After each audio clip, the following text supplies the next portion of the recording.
सामग्री उपलब्ध social media स्रोतों में और पौराणिक मान्यताओं पर आधारित है।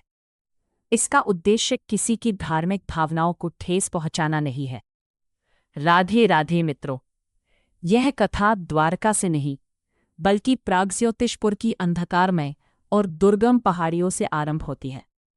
अपनी अमरता के वरदान के मद में चूर असुर राज नरकासुर ने तीनों लोकों में आतंक मचा रखा था। उसने केवल भूमि ही नहीं छीनी बल्कि पारिवारिकों का चैन भी छीन लिया था। राजाओं के महलों से लेकर ऋषियों की कुटियों तक नरकासुर ने कुल 16,100 स्त्रियों का अपहरण किया था। ये देवों, ऋषियों और साधारण मनुष्यों की पुत्रियां थीं, जिन्हें उसने एक पर्वत दुर्ग में बंदी बना रखा था। इस दुर्ग की रक्षा 5 सिर वाला मूर दैत्य और उसकी विशाल दानवी सेना कर रही थी।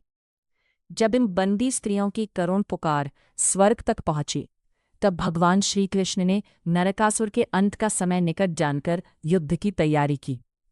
परंतु वे अकेले नहीं गए।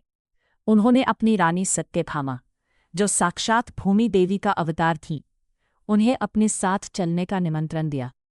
वे दोनों दिव्य पक्षी गरुड़ पर सवार हुए।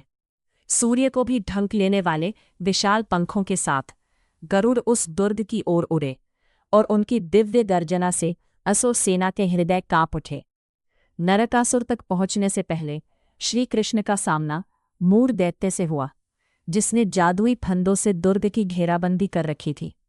श्री कृष्ण ने अपने सुदर्शन चक्र के एक ही प्रहार से मूर का वध कर दिया।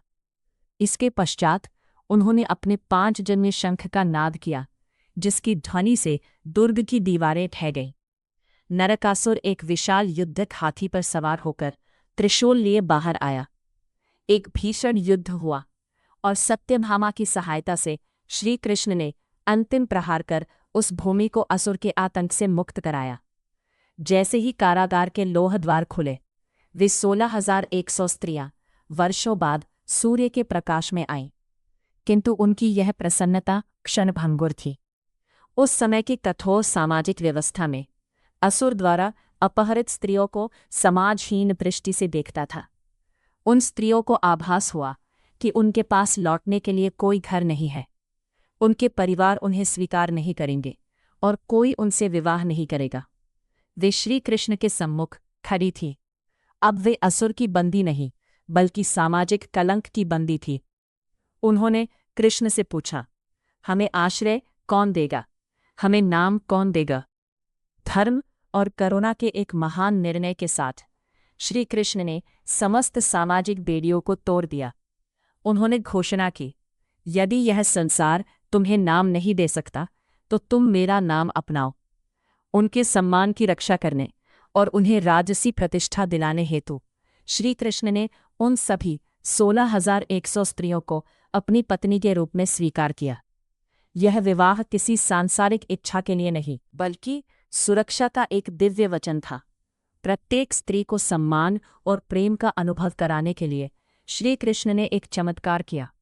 उन्होंने स्वयं को 16,100 समान रूपों में प्रकट किया। द्वारका नगरी में 16,100 महलों का निर्माण हुआ और प्रत्येक महल में कृष्ण का एक रूप वास करने लगा, जहाँ वे प्रत्येक रानी के साथ पूर्ण निष्ठा से रहने लगे। यह कथा इस बोध के साथ संपन्न होती है कि वे 16,108 रानियां वास्तव में इस ब्रह्मांड की विभिन्न शक्तियां थीं, जो अपने मूल स्रोत में लौट आईं। श्री कृष्ण ने सिद्ध कर दिया कि परमात्मा किसी एक का नहीं है, बल्कि वह उन सभी के लिए पूर्ण रूप से उपस्थित है जो शरण चाहते हैं, चाहे उनका अतीत कैसा भी हो या संसार उनके बारे में कुछ भी सोचता हो।